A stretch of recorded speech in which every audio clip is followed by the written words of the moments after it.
Түндүк мамлекеттик ишканасы жарандарды бирдиктүү идентификациялоо тутумун ИЭСини иштеп чыккан. ИЭСи деген эмне? Шарттуу түрдө бул тутумду өлкөнүн жаранынын санариптик паспорту деп атасак болот. ИЭСини иштетүү биздин жарандарга мамлекеттик кызматтарды электрондук форматта бирдиктүү каттоо баракча аркылуу алууга мүмкүндүк берет. Тутумдун маанилүү артыкчылыгы жаран бирдиктүү каттоо баракчага ээ болот.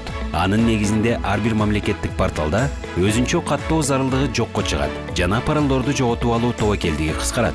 Ал үчүн ИЭСиден бир жолку каттоодон өтүү керек. Аны 2017 жылдын үлгүсүндөгү ID картанын жардамы менен жүзөгө ашырууга болот. Ал картанын чибинде электрондук кол тамга бар. Андан тышкары калкты тейлөө борборлорунан бекер алууга мүмкүн болгон булуттук электрондук кол тамга аркылуу каттоодон өтүүгө болот. Жарандарды бирдиктүү идентификациялоо тутуму бул санариптик форматтагы бардык мамлекеттик кызмат көрсөтүүлөргө жеткиликтүү болуу. Толук маалымат Вики чекит түндүк чекит кейжи дарегинде.